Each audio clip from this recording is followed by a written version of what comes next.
नमस्कार दोस्तों, आज की इस वीडियो में मैं बात करूंगा उन सभी लोगों के बारे में जिनको वेरिकोसील की प्रॉब्लम है और जो अलग अलग प्रोफेशन में हैं। उन्हें क्या करना चाहिए, किस चीज़ का ध्यान रखना चाहिए अगर उनको वेरिकोसील है। चाहे आप आर्मी में हैं, आप पुलिस में हैं, आप टीचर हैं, आप कोई मजदूर हैं, आप वर्कर हैं, आप किसी कंपनी में वर्क करते हैं, आप कोई एम्प्लॉय हैं। आज मैं सबके लिए कुछ ऐसे पॉइंट्स बताने वाला हूं जिससे आपके वेरिकोसील की बढ़ती हुई समस्या में आपको आराम देखने को मिलेगा।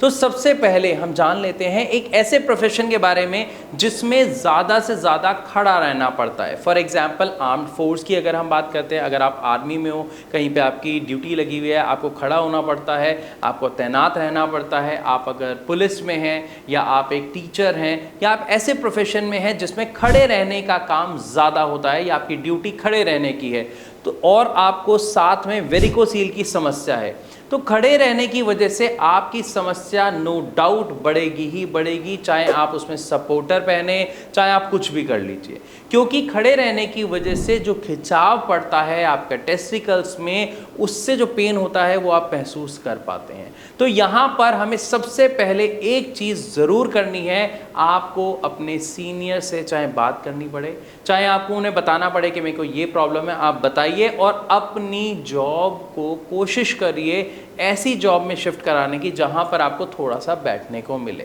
मैं नहीं कह रहा पूरे दिन बैठना है, लेकिन थोड़ी देर बैठने को मिले, थोड़ी देर आराम मिले, थोड़े थोड़े इंटरवल में। फॉर एग्जांपल अगर आप आधे 1 घंटे से खड़े हैं तो अगले 10, 15, 20 मिनट आपको बैठने के लिए मिल जाए, ताकि जो लगातार खिंचाव आपकी बॉडी पर पड़ रहा है, आपके टेस्टिकल, आपके पेल्विक एरिया पर पड़ रहा है, वहां पर आपको रिलीफ मिल सके।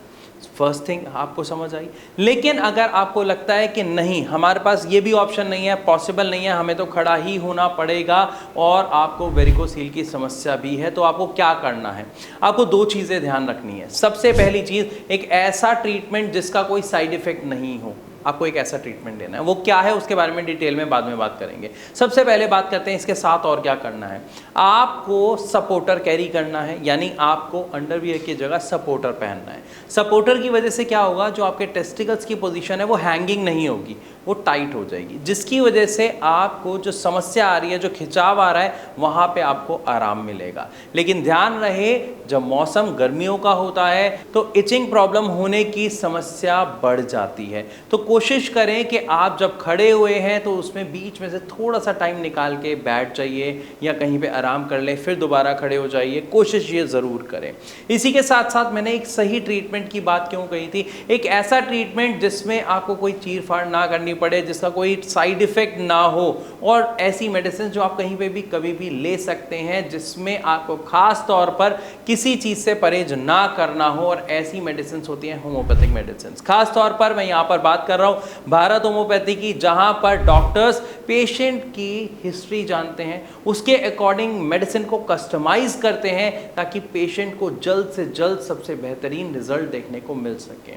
और होम्योपैथिक मेडिसिन आपके स्लाइवा के साथ मिलकर डायरेक्ट आपके रूट कॉज पर काम करती है, इसलिए इसका एक्शन भी बहुत जल्दी शुरू हो जाता है।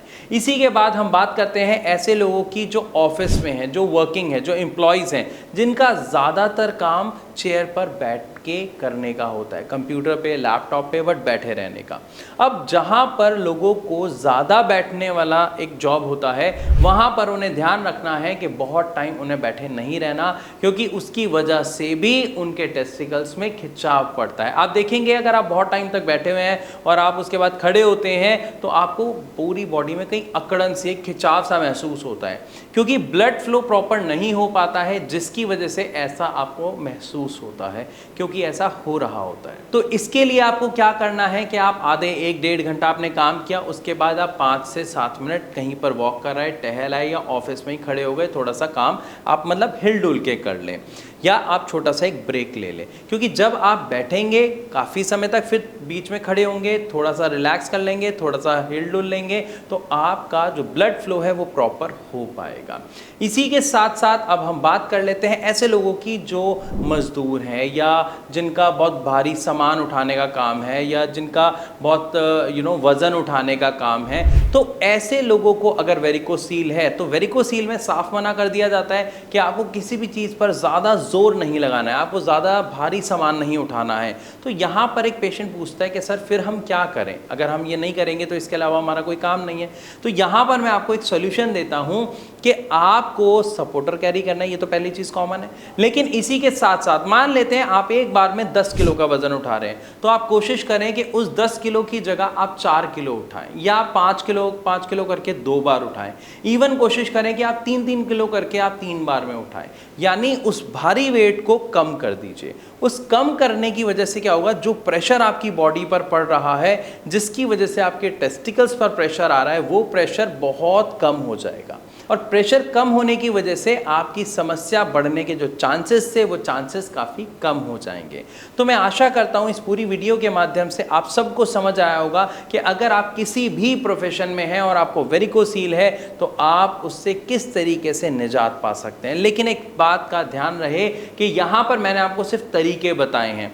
अगर आप एक सही ट्रीटमेंट नहीं लेते हैं तो बिना ट्रीटमेंट के आप तरीकों से कुछ दिन तक सर्वाइव कर सकते हैं, टैकल कर सकते हैं प्रॉब्लम को, लेकिन आप इसे जड़ से ख़त्म नहीं कर सकते हैं। जड़ से ख़त्म करने के लिए आपको एक सही ट्रीटमेंट की ज़रूरत 100% पड़ेगी। अधिक जानकारी के लिए आप नीचे दिए गए नंबर पर कॉल करके भारत होम्योपैथी के डॉक्टर से डिस्कस कर सकते हैं, अपनी समस्या उन्हें बता सकते हैं, उसका समाधान उनसे जान सकते हैं। वीडियो अच्छी लगी तो लाइक करें, ऐसी और वीडियोज़ के लिए हमारे चैनल को सब्सक्राइब करना बिल्कुल ना भूलें। Thank you.